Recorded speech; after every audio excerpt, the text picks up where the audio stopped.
all I say is until the ink is dry, you don't know whether it was a down round or not. Welcome, Supers, back to another Shark Tank Tales interview that I am so honored to have on the Super Joe Pardo Show. We have the one and only mastermind behind the Black Sands Entertainment.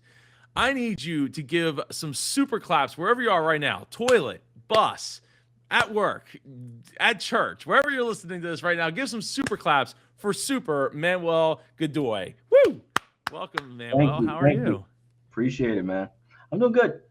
Yeah, good. I'm glad to hear that. First off, huge round of congratulations for being able to make it on Shark Tank and get a deal with two amazing sharks. That is not an easy feat. Very few have done that. I feel it, man. It was definitely a challenge, right? Well, hey, we don't do this stuff because it's easy, right? We do it because it is hard. This is not this is like going to the moon, right? We don't choose to do it because it's because it's the easy thing to do after lunch. It's pre Shark Tank. Were you a Shark Tank fan? Did Oh you yeah, watch a lot of I've Shark Tank? watched every single season of Shark Tank, so I already knew. My secret was, uh, you know, prior to the actual, taping of the show, right? I had in my head saying, man, if I could just talk to Mr. Wonderful just once, right? That was like my favorite shark. I was like, man, if I could just talk to him, right? He said, I'll be able to kill it, man, because I got numbers and he loves numbers. I was like, I was going crazy about that. So yeah, I've been a long time fan of Shark Tank forever. So I was mentally prepared for my moment if I ever had one.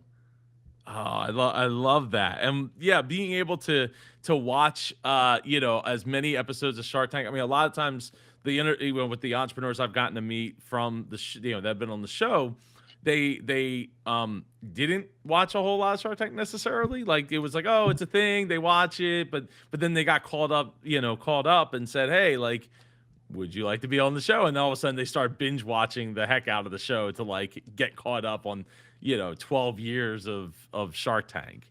It was my destiny. So I was watching it every religiously, like all the time, reruns, everything, man. So Do you have a favorite pitch that stands out in your mind, or a favorite moment that stands out? hmm. I don't know. I like when everybody goes out and then they come back. One person comes back in because of the feels. It's like they left early. They left like right away or something, and they'd be like, the longer I've listened to this, everybody's out. And they're like, the longer I've listened to this, I just, you know what? I'm just gonna give you a chance. I don't think this business. I don't know if this business is ever gonna grow, right? Is it? But you just have the heart, and then they give like a really, really, really like not so sharky like ask, right? And then the other person counters and they lose. So It's like Barbara just did that. you already got a pity investment, then you try to argue with them. It was like you never mind, you good. You go on outside. She did that with the elf, the real elf on the shelf, just a couple, handful of weeks ago. Going out and then just being like, happens you know once what, I'm coming in. happens once a season. It is, and I think that speaks to the power of the fact that, like, and not everybody knows this, but like the fact that you're there for more than 10 minutes. It's Way more than edited down. way more than 10 minutes. It might look like it, but you're there a lot longer than 10 minutes. You know, Yeah, and that's a lot of questions, a lot of back and forth, a lot of time for people to like hear those things. And I think one of some of my favorite kind of like head like forehead slap moments are the ones where they're like, oh yeah, we have a PO for like $2 million, and it's like, bro, you've been here for like 30 minutes and that you're just bringing this up now, and like half the people are already out. Like, what are you doing? That should have been like a number one, not the icing on the cake. That's like, come on, let's go. Chum in the actually, water. actually, now that I think about it, that was our strategy, right? Because when you're obviously a super fan of Shark Tank, right? So how many pitches do you really see like where in the pitch they give you a really really strong metric that kind of sets the tone for whether this business is viable or not, before the pitch is even over, right? It's like it's like before the questions even begin, you already know. Because when we did it, I made sure that we had said we after 100,000 copies sold, we knew a legend had been born, right? It's like they even said something in the middle of our pitch when we said that, you know. You get the obligatory Robert. Wow. The 500, Yeah, 500,000 for 5%. Wow. Like religiously with him. um, and I think that's a better from an entrepreneur standpoint. That's a way better way to look at it than say, did you know that like 8 billion people drink water? Did you I know hate the market for I water hate is huge? yeah. They hate it too. They hate it when people tell you about the addressable market. It's like, who cares if it's addressable, right? It's like nobody addresses it. Yeah, I mean, the only time I could see that making sense is if it's like hyper niched, like, and it's maybe something that you don't necessarily think of that would be like a thing. You know Yeah, what I mean? Like, there's very, yeah. There's like very, nobody in that space already, right? and there's nobody there. So it's Yep. wide open. Then you're like, oh, okay, this is the potential because nobody's already competing with you.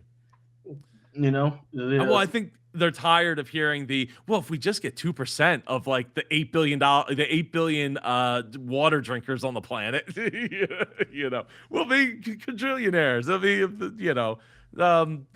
Scrooge McDuck kind of money. Did you apply to be on Shark Tank, or they've reached out to you to be on I've Shark Tank? applied for years, never got in. They just Wow. randomly called me. So And you know what? That's a bell ding, because that just goes to show you don't give up, you keep moving forward, and you don't put all your eggs in one basket. Because like you could have been like, well, I guess Shark Tank doesn't think I'm good enough. Maybe I'm not good enough, even though I have these sales, and things kind of trend in a direction that your mindset takes you rather than the actual business takes yeah, you. the actual numbers, right? It's like, Yeah. you're doing great. And I say, yeah, but nobody likes me. Huh? But I didn't get on TV. I didn't get Shark Tank. I didn't get the big fit, the quote unquote big fish. So okay, so that's awesome. So you get picked, and that's awesome. And now what? Like how did you go about formulating your plan for the pitch, and how you were going to make this not potentially flounder, because Yeah. pitches can Well, literally make or break the deal. I literally drilled my team to death, right? So Turnus, he's there. He's an animation director, but they're a little long-winded, right? So he likes explaining things very, like very detailed. And I'm like, bro, we got like they're gonna edit the heck out of us. We can't have 15-minute answers, right? It's like we got to be quick, right? I worked on him on his speed and his energy because he's more of a calm dude. So I was like, nah, man, you gotta throw some shade in there or something. And then with my wife, I had to just constantly drill her randomly on the numbers, like because she's like the logistics person. So I was gonna make sure that she answered all logistical questions, right? That way that I didn't like hog the stage, right? It's like three of us, and I'm answering 90% of the questions. That's not a good look in general, right? Especially So once you go through editing, because they'll make it look like you just nobody else talked. yeah, so I was like, make sure that all the logistical questions she answers, and like we'll be like randomly in like traffic or something, and I'll be like, so Giselle, how much did it cost to make? How much you selling for? Right? and she and if she don't answer within like 10 seconds, right? I'll be like, you need to practice more, and so on the spot, randomly in locations, maybe when you're irritated, maybe in a restaurant, it don't matter. The bottom line is you got to be ready to answer these questions and don't get flustered when things are going on, right? Because the sharks can sometimes get really you know sharkish and start cutting each other off, yelling, doing whatever, and not liking your answer while everybody else loves your answer, but you focus on the person who hated it, right? So you just need to practice, right? A lot of practice. Even more so in the last two seasons, where the Sharks are far apart from each other, and you're far away from them. I know some of the interviews that I talked to from last season, it came up that like the Sharks didn't have any way of communicating to the people on the floor, but the but the person on the floor had speakers behind the sharks, so sharks could totally hear what you're saying. You might not hear what they're saying, because you're further apart, they're further apart, and then they're like you said, it's like a traffic jam, traffic jam of conversation and questioning going on, like with between each other, cutting each other off and wanting their question answered, and with I'll tell you one the thing oh though. good. One thing I would like to say is that editing in Shark Tank is very interesting. I can't say Okay. what I'm not going to say what they edited and what they didn't edit out of their thing.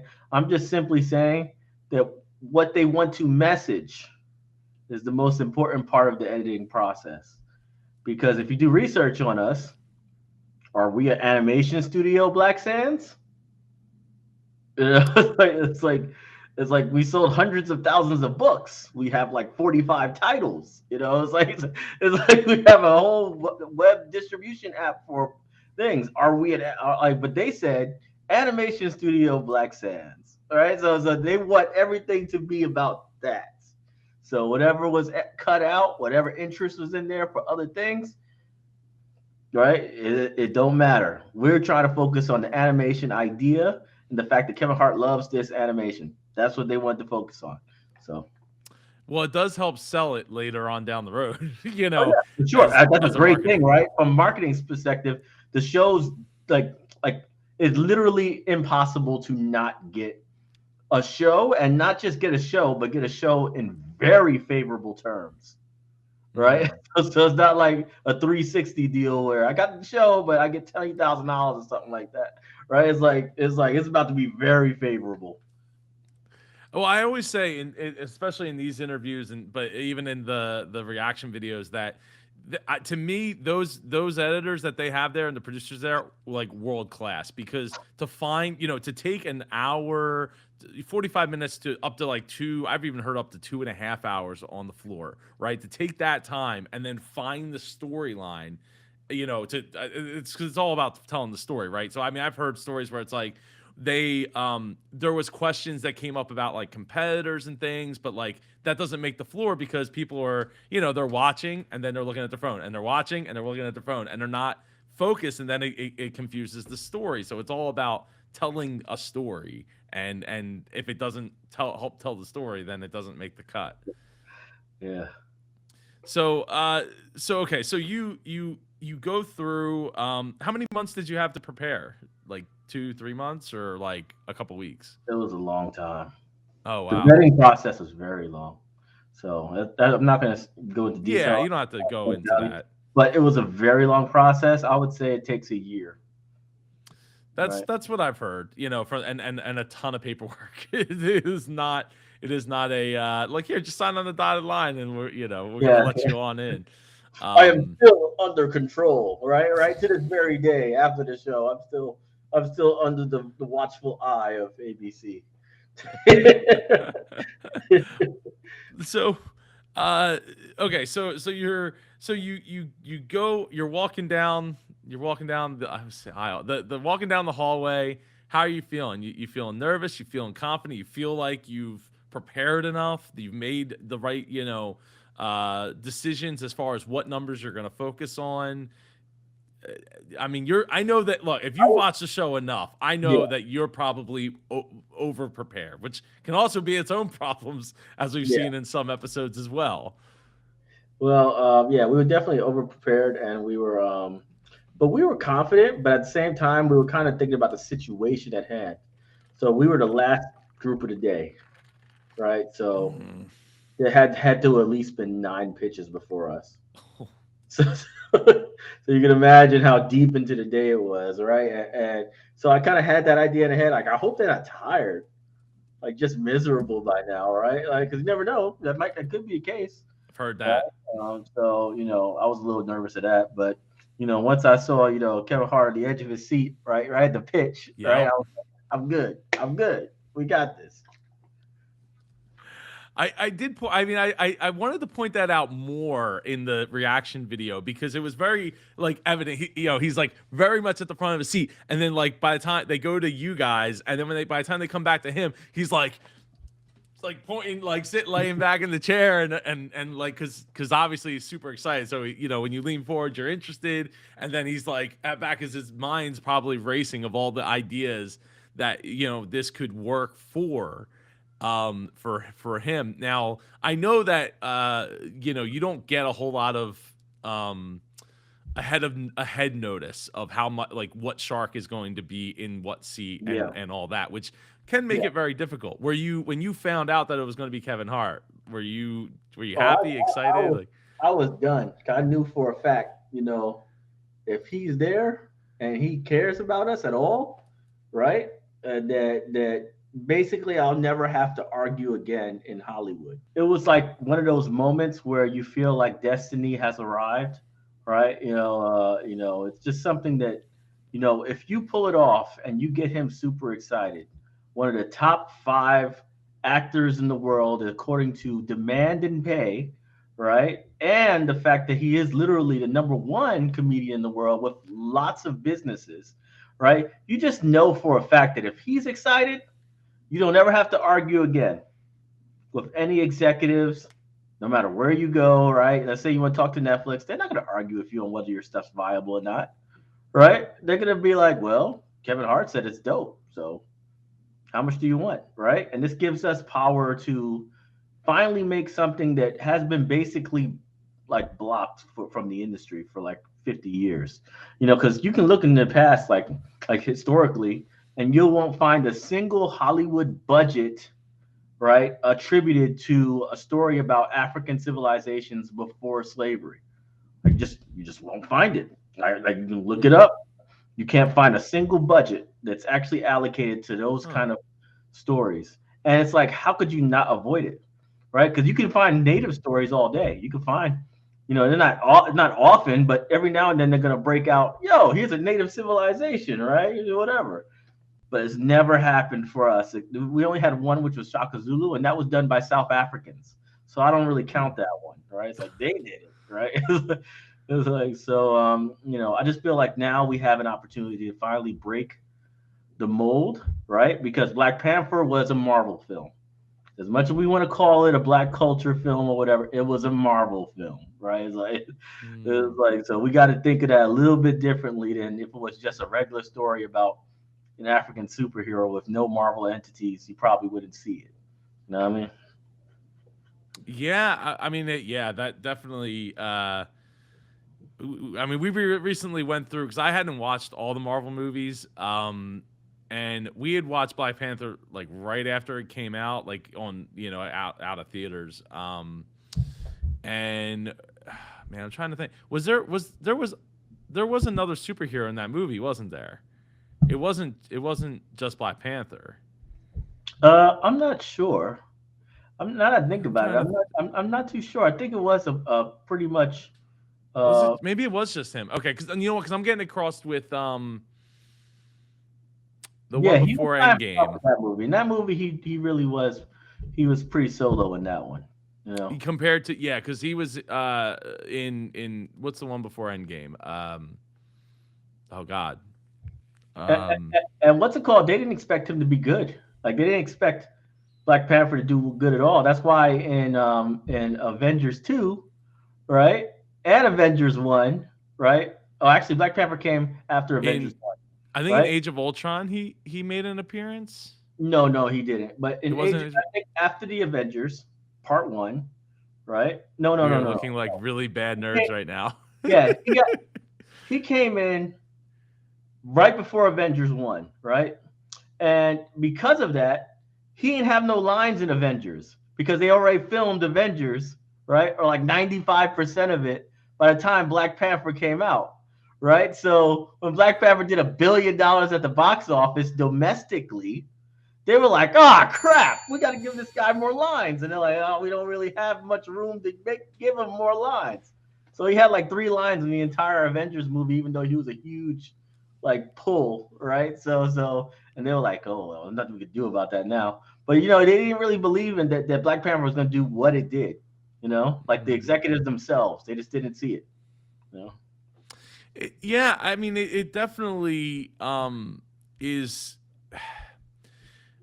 when you don't have a precedent for something, like as you pointed out, that anything pre-slavery didn't really exist. So enjoy, like, the culture has not been shown, right? So if that's the case, and you don't have a president, I always say that word wrong, precedent, then Everybody. it's right. So it's hard to go and look at that. I mean, we see it in video game culture all the time, right? Where it's like, why do they keep making Madden over and over and over again? Why do they keep making Call of Duty over and over and over? Because it sells. Why, it's like, how do we get these indie games? Well, you got to go to the indie developers, and then, they're good to great, but they're not of the same budget level where it's like, Yeah. wow, if they had $100 million to spend on a game, how much better could this 2D platformer be, or 3D platformer be, or this outside the box, like, RTS that's not really an RTS, like Anno, whatever that game's called, is like, it's like a Civilization type of game. Yeah. And so like, to a certain extent I get it, but I think now, like, to your point, like, look, you have Black Panther did $1 billion at the box office domestically, And which nothing is, else. And just stopped. well, it's supposed to be a second one, I but know, but COVID and, something else? You know what happened when 300 came out, and it did like a half a billion, so $500 million. They made like 14 freaking like Greek films in the next 2 years. They said we're gonna make so many of these. It's in, right, and kill it, yeah. they're like, Black Panther does $1 billion in the U.S., not internationally, not with China's help, but in the U.S. And they said, yeah, I don't know if there's a market for this. Let's just wait for the second one. When we are still waiting for the second one, and which, I mean, it got more complicated now that Chadwick has left Yeah. us, but um yeah, that is tough. I look at, I look at what you do, and I look at the opportunity to bring those stories to life, right? And bring characters and culture, and I think there should be more of it. Like we kind of see it with Disney, right? Like, you got Moana, like, especially in the last 10 years, right? After Rapunzel, basically, we've seen more and more of these stories that are more worldly, right? And more culture based, which is great. And some of them do really, really well. Some of them do better outside of the US than inside the US. And that's one of the things I think a lot of times people don't realize when it comes to distribution is, like, sometimes it will kill outside of the US, but in the US it might not. Like, a good example is Coco killed outside of the US, but in the US it just did okay, right? Yeah, So it's, Warcraft too. oh, the Warcraft. Warcraft, I never even Terrible in watched the US. that. The Was it terrible in the good? US killed it everywhere else. You know, so they called it a non-success because the US didn't care for it. I mean, I didn't watch it. I'm not a huge World of Warcraft fan. I loved Warcraft 1 and 2 as a kid, but I never got into WoW. Warcraft 3 as well was pretty good. Um, but yeah, all right. So going back to the tank, right? Going back to the floor. It almost seemed like very lopsided in the sense that it was like it was the Kevin Hart show at that point, He didn't want this one, so let's be honest here, right? We watched the entire episode, right? It wasn't the Kevin Hart show on all the other segments. On the other segments, he was a part of it, but it wasn't him like leading the conversation or dominating the situation. So this particular pitch, he felt some kind of way, like he was not going to let anybody else get into this conversation. You know what I'm saying? I mean, it's just one of those things. Well, you got to understand this too, right? From a producer's perspective, right? If you see something that's a freaking licensing and merchandising land, like gold mine, right? The last thing you're going to do is let people complicate the deal or get their opinion in, right? You know what's on the table, right? So you're trying to make sure they don't have any distractions, right? They're going to focus on whatever's happening and you close that deal. He knew what could possibly happen from this, right? So he's like, this one I can't let go. I can't let other people, try to offer, or even when, what's the name said, when Kevin O'Leary, he was like, I want the 10% at a quarter, right? He's like, I'm not going to let this conversation happen. I'm telling you what I'm about to do, right? He was like, this isn't the hypothetical, right? He's like, this is not the hypothetical success of your property. He's like, like he was like making sure that I would not take that Kevin O'Leary deal. You know what I mean? So at the end of the day, man, that was a situation where in that particular moment, it was a one-on-one, right? And anybody that tried to interfere was going to get taken out because uh, this is funny too because they cut. I'm gonna tell you, they might have cut it out, but he said when we were doing this, this is the only thing I'm gonna say about the editing. He said, "I make movies like 80 times." He's like, "This is me. I make movies," right? He said it like 15 times, and they did not let one of them into the show, which is weird, right? But he was very adamant about the fact that this is what he does and this is the only one that makes sense, and so yeah, in that particular moment, he wasn't gonna let nobody interfere. Period.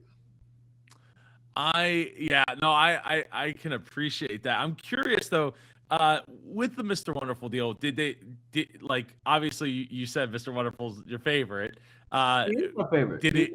I Well, mean, I'm not saying did it anymore. touch the Not feels? anymore. Uh, but go ahead. Your question. What was that? no, it's just like did it touch the feels of like I'm getting an offer? Well, the thing about it is, I got see. They kind of told on themselves. They said it themselves. When came back from the commercial break, what did it say? All sharks Um, are still in. yes, They told on yeah, themselves. nope. What do you mean they told them? Told themselves. Like I said, editing was in there. Okay, And they so said all sharks are still in. Do they ever say that when nobody says anything? no, well, like I said, Nobody it takes became the offer. Kevin Hart show because he basically took the whole thing over. All And right, I but didn't mean the whole episode. I meant literally your bit, like your segment. I know. Like I don't, nothing else even stands. I mean, I honestly, I kind of forgot that Kevin O'Leary even gave you an offer. Hold on, let me check. Let me see here. Where are you at? I see Kevin and Mark. It doesn't even look like I wrote down Kevin O'Leary's offer. Exactly. I mean, I Because got the book right here with it's all the very offers. it's very hard to keep attention of anything else that was going on at the time because he was really, really, they edited it that way on purpose, right? They wanted it to be a one-on-one fight between Black Sands and Kevin Hart, right? That's what they wanted, right? But they told on themselves. All sharks are still in. Yeah. They would never say that if nobody else offered anything. Yeah, not usually at the end. Oh, so you're saying that there was other offers, but yeah, I'm not okay. confirming or denying anything. All I'm Okay. saying is that's what they said on the television. And not been the 13 years that I've been watching this dang show, right? I've never seen them say that unless people said something, So that's all Mm. I'm saying. All right, ding ding ding ding. Well, and again, that goes back to the storyline, right? The story the end result starts the story, starts the story for the whole thing, and that's where you do it. But when you said that, like I make movies, the way you said movies reminded me of Kevin Hart, the way he would say it. Like I can see him saying Extreme that. emphasis. Extreme emphasis.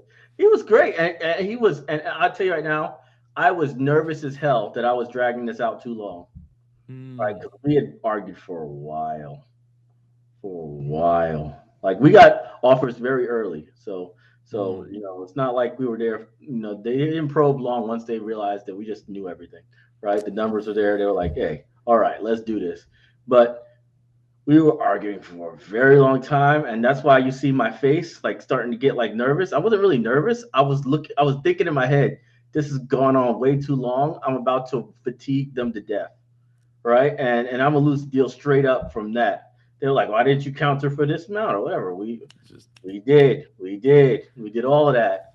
It's like we can't have, but they got to get to the end. So they made their editing decisions, but it was a long time we were talking, right? And I didn't want this guy to be irritated to death, right, to the point where it's off the table, right? And at the end of the day, the logic behind it is this: I was gonna have to give up 30% eventually, sometime in the future. If I really wanted to get to making a show, if I really wanted to get to making $1 billion, I'm gonna lose 30% somewhere down the line, and it probably won't be for a Kevin Hart of the world, right? You know what I'm saying? So in my mind, right, Kevin Hart and Mark Cuban, right? I'm like, the logic behind it is right. It's like a lot of non-savvy investors, right, or non-savvy people who don't understand it would think that, oh man, he's going to take 30% of all the money you make from now on. You're screwed. And it's like that's not how equity works. They just own a piece of the exit. So unless they get a majority like share, right, they have literally no power over my company's decisions. No creative power, no nothing. And the only thing they have is when if I decide to exit for whatever reason, they're getting that 30%. You know what I'm saying? So that's what they care about, and it's not that bad if you're not planning on exiting for a very long time, right? But now you have people with resources that are worth tens of millions of dollars that they're just injecting into you to get you to the next stage. You know what I'm saying? So a lot of people might say it's too much, but I'm already operating in the green as they asked. How are you doing? Are you in profitable right now? Right. So I'm already operating in the green. I shouldn't need future investment rounds. I just shouldn't. When we're scaling, we should still be in the green. You know what I mean? So, you know, I really shouldn't need any more investment rounds. You know what I mean? Well, and something you said there that really stands out to a lot of people don't understand is you really technically didn't give up 30%. You gave up 15 and 15. Mark and Kevin are not married and don't Yeah. co-own the collective 30% of your shares. So, it's and that means a lot when we're talking about power of voting power and things like that. Like, they don't necessarily agree on everything, and that doesn't necessarily mean that you have screwed yourself. I mean, you could have given up 50% at that point, but that doesn't mean that Mark and Kevin are necessarily going to agree on everything that votes you out of any decisions. So I think that's something that people don't really look into now. As far as the valuation, I am kind of curious as to how you got to the 500,000 for 5%. Like, what, Yeah. like, how did you get there? It was my last valuation. So I did last round on WeFunder. I raised 500,000 for 5% of my company, right? And I did it in 3 weeks through Ding fan, ding. right? So it was like the fastest run. It was easy, right? And the old saying goes with crowdfunding is this: if it takes you 3 months, your valuation's fair. If you don't reach your goal by 6 months, you way overvalued yourself. And if you closed out early, you underbidded yourself. You know what I'm saying? So that's what they always say when it comes to equity crowdfunding, because you gotta have thousands of people agree with you. You know, it's not Smart. like you're trying to convince one or two rich people. Like, you gotta have thousands of people agree with you. So I was at a $10 million valuation before I finished BSP Comics app with 45 different titles, with ranked in the top 40 in the world, right? With all this licensed material and content in that platform. That's before I had my animation department actually knocking massive amount of content out for our anime. That's before I did 100,000 units in a year, right? Within 1 year, right? It's like I was balling after that last round. I was with a way different spot from when I had that last round versus when I was on the tank. And I still gave him the last round's valuation. You know what I'm saying? I was like, yeah, I'll just keep it there. You Well, know? so my question, so not for the entrepreneurs listening, right? And because you said, well, we hit 5% for 500,000 dollars in how many weeks was it? 3 weeks, you said. 3 weeks. How many years before led up to that? The easy to raise $500,000, just for Yeah, like 4 years. people's. So it's not like it's an overnight. It's not an overnight thing. It's like Yep. you got to build your network. You have to you have to train your fans. Your fans don't instantly become investors or purchasers. Or You have to train them to do it. You have to teach them that they're left out. Like it has to be a lot of peer pressure going on too. Like people have to love the fact that they got their papers, right? And then you're like, man, I want to be happy too, right? It's like it's like it's a group thing. And the fact that WeFunder, which I love, allows every single investor to leave a testimony is freaking massive because you can literally, if you're like, I don't know if I should invest in this company, you can literally go through 2,400 reviews from investors. You know what I'm saying? And they all have a different reason. My son absolutely loves this. I taught this to my kids at my middle school class. When I was growing up, you said all I had on TV was this, and this. I wish I had something like Black Sands when I was a kid, but I'll make sure that my grandson, right, has this. And I said, I have fans that read my content and they're like 65 years old. It's like it's absurd range of who's actually a consumer of Black Sands.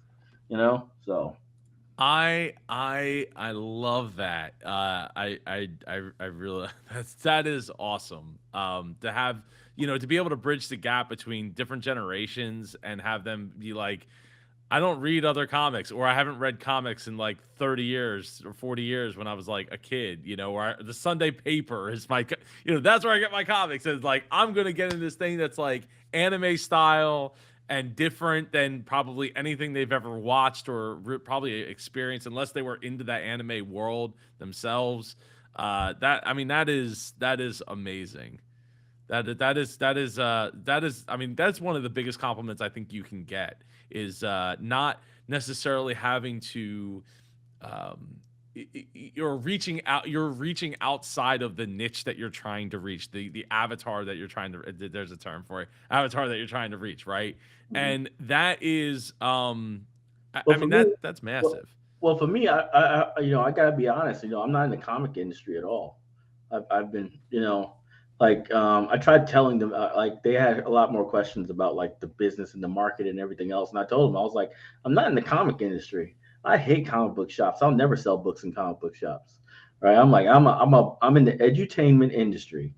I basically am the Gucci of black comic books. So my books are probably the most expensive on the market as far as like pound for pound.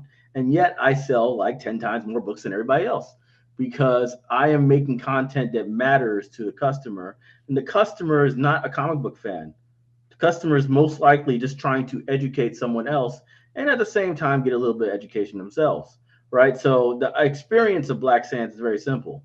If you're a kid, it's Naruto in ancient Egypt, right? Teens, they're like, oh man, this is basically an awesomest actor adventure. I love this character. I relate to him. Asar's awesome. He's such a cool lead character. And then adult, they're like, yo, this is like Game of Thrones in ancient Egypt without all the the rated R content. But it's like super political. They're like, yo, this is a crazy war breaking out between Manoa and Sparta, right? I didn't expect that from a story for teams to be this, geopolitical in the Middle East, right? And they start getting into it too, but they're two different kind of fans. You know what I'm saying? Two different kind of consumers, right? Mm. And the good thing is because I'm making the purchaser a massive fan, right? They check out for $280 on my store. Love it. I love it. And you know what? And I think that goes to show that having a better understanding of what you're actually creating is so powerful, right? And because like sometimes we create these things and we don't necessarily know who it's going to really end up attracting. We target, right? We do what's in our heart, but we don't know exactly like who's going to be the ones that end up consuming it. And sometimes it's our fans, like you were saying, the fans that we end up evangelizing towards our mission, right? That end up telling us what it is that we're actually creating and kind of directing us like, okay, I need to go lean more into this way, that way, and maybe even put it on your, like spin the idea on its head as far as like, oh, I'm not creating comics. I'm actually creating like history books or like a friend of mine, Chris Eliopoulos, does the I Am series. So it's he also did Xander on PBS, I think it's called. But it's like like this edutainment, and I'm a big fan. I grew up loving Epcot, so I'm a huge edutainment fan myself. So I can definitely appreciate that, and I'm glad that you pointed out that is what it is. I don't know that came across as well on Shark Tank though. I don't know if Yeah, I because they were picked up on interested in that. the show. They were like, the show is the show, right? Like they didn't care at all about books, right? He even said, "Why would I want a royalty? I mean, you only sell hundreds of thousands of books." Right? It's like, Small Kevin O'Leary, potatoes to some people, you know. Kevin O'Leary's like, "I'll take that deal. That one. I'm so glad that I'm here. I love royalties, right?" Yep. And Mark's like, I don't want to hear any of that. The big deal is when we get licensing. He's right, though. I mean, I'm not going to say he's wrong, right? I'm not going to say that he's wrong. They were hyper focused on the big $1 billion move. But, they're not the same researchers as me, right? So they're not as educated, right? I would hate to say it, right? But Mark and Kevin Hart are not as educated as I am when it comes to the income model of this particular industry. Because if you look at Naruto is worth $15 billion. It's done $15 billion in Wow. total sales over the entire course of its history, right? And 700 million, I mean 7 billion of that has been prints. So Wow. almost 50% has been prints. Mostly in Japan. Yeah, mostly in Japan and Yeah, I worldwide, mean, stuff because like that. manga is a hit or miss here in the states. Yeah, but now it's like one of the most dominating things outside of comic book shops. So if you go to Barnes and Noble, manga's Oh dominant, yeah. right? Manga's dominant. They're like, oh, I want to buy more manga than anything else in the store, right? Because it's like going up like 40% every single year on year, But the idea is this though, it is a massive chunk of the model of what makes money for any of the IPs in Japan, right? And it could be the same way over here if you're not a comic book shop guy. So in other words, if I'm selling in Barnes and Noble and Walmart, my margins are incredible when I'm selling in those places. $20 book, sure, right? Go to a comic book shop and say $20 book, and they're like, "Oh my goodness, you're gonna chase away all my customers. What is wrong with you?" Right? Right? They have those ridiculously small margins, and they're spammable superheroes like this 50 versions of the blue guy with the lightning. Right? It's just a different kind of culture and different like their money is like very short there, right? Mm. So if you simply approach it from the idea that I'm going into the Walmarts of the world, the Targets of the world, right? Then you sell millions of copies, you are going to make hundreds of millions of dollars and have exceptional amounts of actual green money. It's not like you're sunk. Like, oh man, I don't know if this is really helping me sell those. You're making great margins even at wholesale. I make $6 right now at wholesale. Imagine if I had to do 500,000 book print runs where I can get the cost down to like 80 cents per book or something like that. Imagine how freaking awesome the freaking profit margins would be. You know what I mean? Yeah, absolutely. And to your point earlier when you talked about training the customer, that's the comic book stores industry's fault, right? They train the customer that these are cheap. They are, and it should not be that. I mean, obviously the price has gone up over the years. You're not going in there to buy the dime comic books anymore, right? Or even the dollar ones. It's probably more like $5-6. But But Black Panther is $4.99. okay, well, So, $5. Yeah, that's so there if you Black go. Panther is $4.99, what is your book? Because they're gonna use that logic on you. They're gonna say Black Panther is the most popular, so why would I pay $6 for yours? Right? Like there's so many problems with that model Mm. that makes you go, and people want that. Like people fight for their entire lives to get into that. Man, if I could just get wide distribution in comic book shops. I say, you do realize the people who work for Marvel who have royalty deals? never get their royalties because they can't get past the amount of copies needed to sell in order to activate their royalties. I need to sell at least 80,000 copies of this issue in order to start getting royalties on this issue. And comic book shops are like non-returnable comics of black people, and my store has 98% white customers. I'm buying 3 copies maybe. They say it's non-returnable, so they can't guess on what's the popularity of this comic's going to be. They have to be very, very, very careful on how many copies they sell, and they're just looking at their numbers. It's not that they're racist; they're just looking at their numbers, right? And they're saying, "I only have like 2 black people that even come to the store, so maybe 3 copies." And that's not going to help sell it, right? Like, you know, I want to see you show up with like the big cardboard display with like 15, 20. I mean, I don't know how thick your books are, but you know what I mean? Like you put 15, 20 copies out there on a big display versus like, yeah, we got 3 of them sitting on the shelf over there collecting dust because nobody even knows they're here because everybody's buying the Black Panthers for $1 cheaper over there, you know? $1 cheaper, right? For $1 cheaper.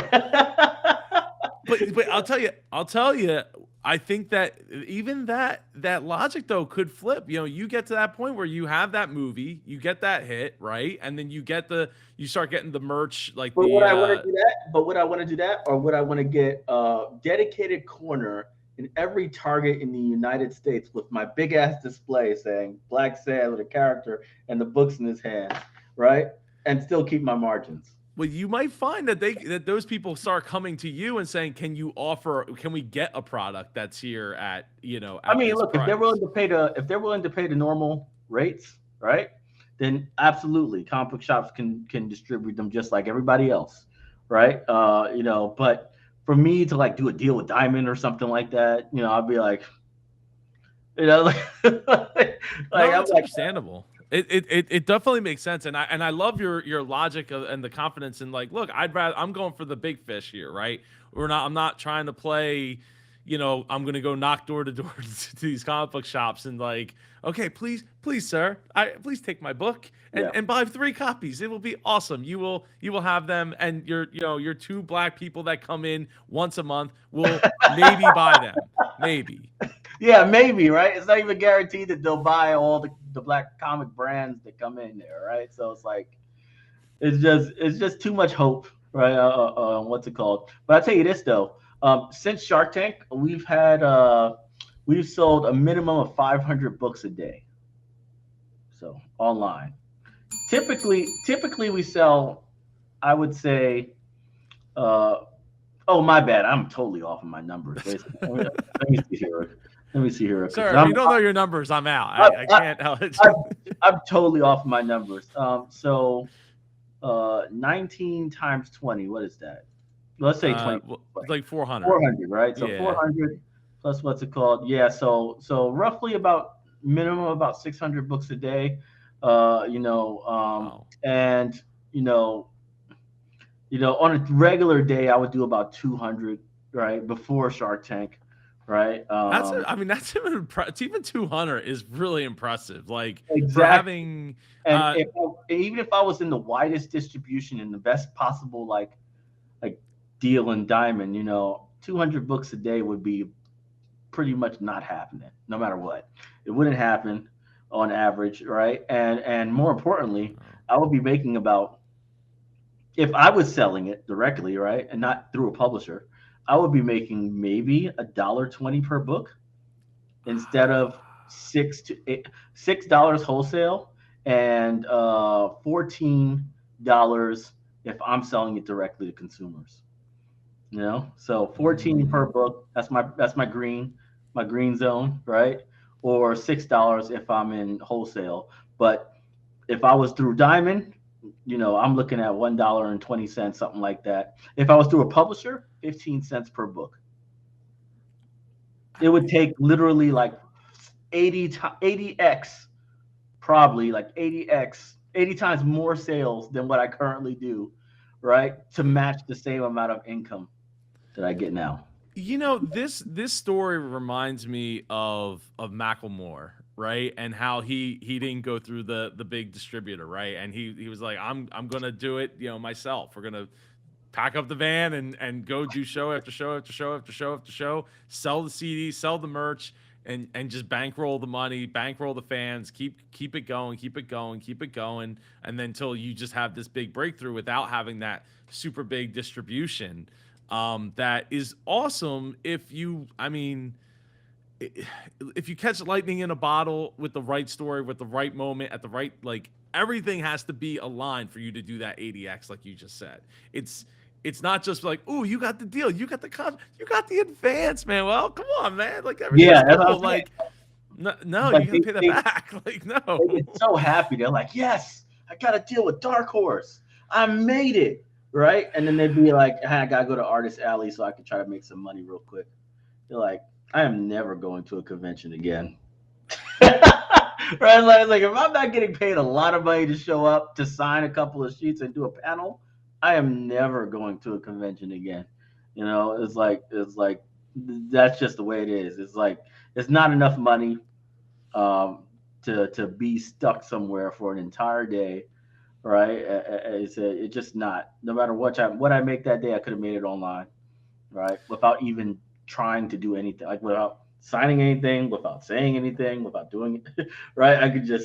I'll just do it naturally. So it's like, and I'm talking about the biggest conventions in America. It still wouldn't match a Mm, typical day. So it's like, mm. like I always tell people, and this is before Shark Tank and everything. I always tell people, whatever you're doing, you're trying to never do again. And if you're not thinking that way, then you're not really in this for as a career. Simple as that. I started off in a kiosk. I wanted to get to the point where I would never need a kiosk again. I started on Kickstarter. I wanted to make sure that one day I would never need Kickstarter again. Right? Went to conventions. I was like, one day I'm never going to a convention again. Right? It's like you just want to get to, like, you gotta work your way to the point where you don't need that thing that is necessary at that time. Like, you at the beginning, you got to do conventions.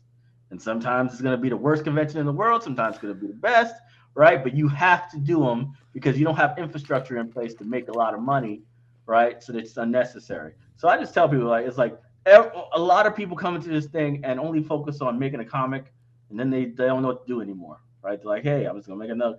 They don't know what the market, how to grow, how to scale, and how to basically get to the point where you don't need to do whatever you were doing to survive prior. You know? So if you had one marketing tip for the entrepreneur out there or the artist, art entrepreneur out there, creative entrepreneur out there, what's that tip that can help you not need that thing again, right? That, like, I don't Okay. need to go Kickstarter. I don't need this. I moved on. I leveled up.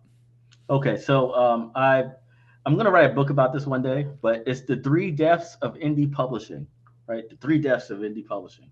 So the first death is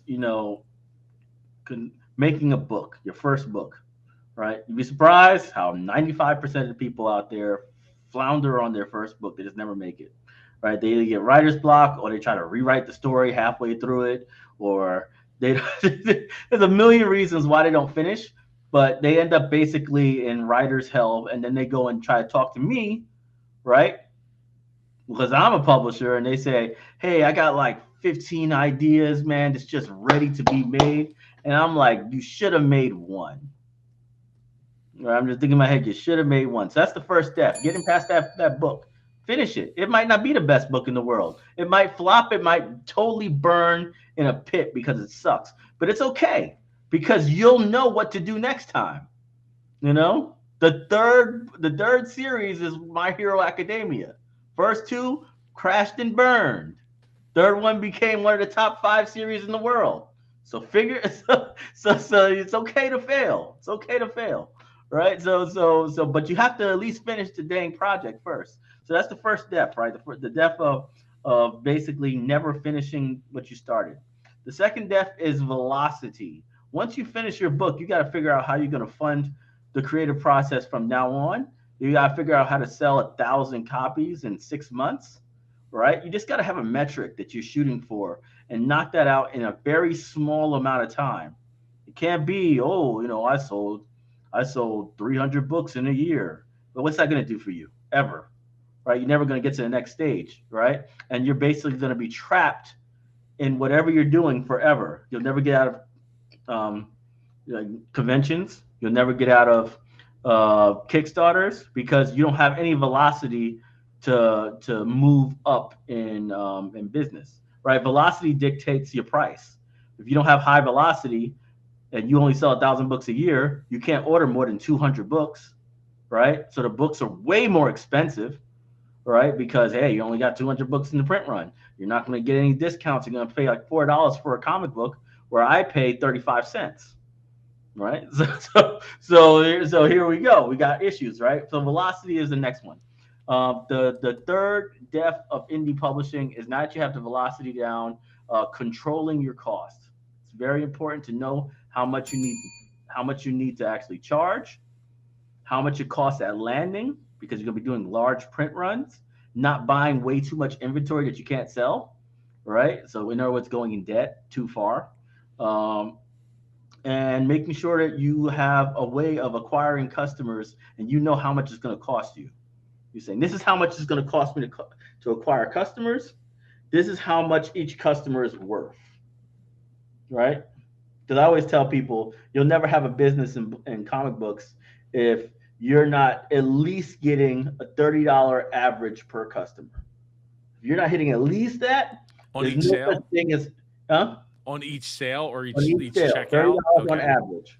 Yeah. $30, because you can't do online advertising if you're Yep. not at 30 dollar price point, because nowadays it's $20 per customer just to acquire them, right? No matter what, So you're looking at that, right? And for me, I'm 86, so I average $86 per customer, right? Mhm. So, but the idea is just very simple.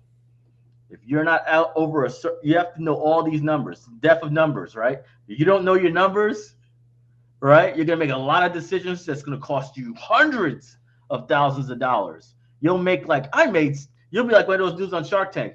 I made $3 million this year, and they're like, "Oh, you're awesome! It's incredible! You're the best company ever." And they said, "How much do you have?" "I'm negative $600,000 in the bank." And they're like, "What happened?" You're like, you're basically paying people to buy your products. You spent all your money on advertising, and you ain't got no profit margin. Oh, but if we do like $40 million, we'll break even. It's like these are what we call just bad business models, right? The Uber model, right? Let's just go as far as we can, and if people still believe in us, we'll eventually one day be so big that they can't not believe us anymore, even though we'll never be profitable. Yeah. Well, Amazon too, right? They intentionally never made a profit until 3 years ago, 4 years ago. And then didn't pay taxes on said profit because they've been negative for so long. I mean, I am all about the team, the offer, and the process. Those are the three key things that I talk about. And in my book right here, Sales Won't Save Your Business, I literally, that's one of the things I thought about, is like controlling your overhead, controlling your costs, and getting those down, because you don't profit doesn't necessarily mean you have to increase the price, because like the market's only going to bear so Right. much. Get your costs down, go the opposite way, and I think that gets overlooked so often, too often, in especially when you're like getting started and you're like, I'm just I'm creating, revenue, and it's like you're creating a mess around you in the wake of, I got a big number, hooray, awesome. And it's like, Look, you I got could debt, say, you got I mess, you got all kinds of problems. because me, I'm like, I could have easily did 2 million this year, right? But I didn't like how much ads were costing, because Facebook was very volatile this year because the iOS changes. So some months I was like, man, I ain't spending more than $10,000 in ads this month, because I don't like how this month is showing up, right? And then some months I do like 40,000 in ad spend because my margins are right? So it's like it really depends on that, and I would have no problem with just backing off, not having some artificial number I have to hit every month. Because what's the point of making $100,000 in sales and spending 110,000? What the hell was the point of that, right? I'd rather just spend 10,000 and make 30,000. At least I was 20,000 in the green.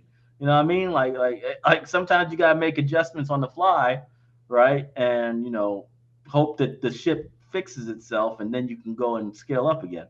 Well, Well, I think that's why it's important to set goals, right? And then adjust those goals as things are going, because you can't plan like a pandemic, I don't know, the illness, right, affecting the world. You can't plan God forbid a terrorist attack that captures the world and takes attention away. You can't plan for something else to grab the global consciousness and hold it, and it's like, how much more money do I have to keep pouring in to get that message across for people to say, yes, I will buy, yes, I'm in, like, let's do this. And that's, and or even inflation for that matter right now, the 10-year challenge is like $20 is dollars, 10 years later. So um no, I think that is phenomenal advice, and I'm so glad that you're going to write a book about all that, because it very much needs to be heard, and I can totally understand why Mr. Wonderful is slash was your favorite shark. To I love that guy, man. I I do too. I I have a lot love of how appreciation for him. ruthless he is. But like, if you said all your numbers were correct and you had a sound business, it didn't matter if he understood your market or not. He was like, I'm just gonna make a couple calls and I'm gonna make you a lot of money because is that you know what you're doing. I'm just gonna make some calls. We're gonna get a royalty deal done, right? Some people don't understand. If you got great margins, like I would have loved to give a 25 cents per unit. Like to me, that's like great to me because 25 cents per unit, I have $6 margin on wholesale. You Yeah. know what I'm saying? It's like I can give that quarter away and just have Mr. Wonderful call everybody. He's gonna be like, I'm making $5 million calls. I'm okay, right? There's a $5 million call to me. I'm good, right? It's like every time I call, I make 5 million. I'm happy. And meanwhile, I made like 60 million. You know what I mean? So it's like I like the incentive of doing that, right? They didn't bite though. The main show, the Mhm. ones I got didn't bite, but the idea was I would have been perfectly fine with, immediate returns for them, right? If they scaled us up out of control. You know what I mean? Yeah, I mean, the royalty deal can definitely make sense. It's funny that you mentioned anything for a royalty, because I just reacted to the Esso watch. If you remember the negative ion watch. Oh, the one uh where they said it was like a scam or something like that? well, Mark Cuban was like, yeah, I'm allergic to scams. I don't even think that one has gone live yet. I'm looking at my, yeah, that one hasn't gone live. I think it goes live to Monday or Tuesday or something like that. But yeah, it's but Kevin comes through and he's like, I could be one with the negative ion if I'm making money, even though Damon's like, I literally make those watches. Like, you did not design those watches. I will send you a case. But so he's always, he is very much money driven. But I'll tell you, if you watch his YouTube channel, shout out to Kevin O'Leary's YouTube channel, like, he does care more about there's more things he cares about than just money, and to a Yeah, of certain course. extent that I, is a car, I'm just saying though, like you got to understand this, right? I don't know who's gonna be there, right? hmm So Well, I'm basing, Kevin's gonna be there. There's only yes, like I'm one episode that he is in. yeah. So but what I'm thinking is that like if I had to go to the most basic group, right? And a lot of times Damon isn't there. hmm There's a lot of times where Damon isn't there. I might potentially be going against a five straight up white investors, right? As a Black History Before Slavery company, right? And I'm thinking, if there's a deal, it's with Kevin, right? I was like, because the numbers are there, right? And he doesn't need to understand the market. He's gonna be like, this is it. This is a great sound company. We gotta play, right? So this was my logic behind why I liked him so much. It's a simple fact that I've seen him terrorize people who are great people, right? And I've seen him, you know, boost the heck out of people who are great people, so long as their business was sound.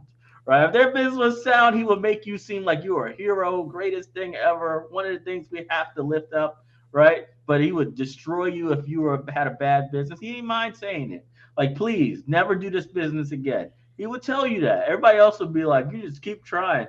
Kevin was like, this is going to bankrupt you. Just kill it. Start a new venture. Do something else. And I like that attitude because I had to kill my own books at times.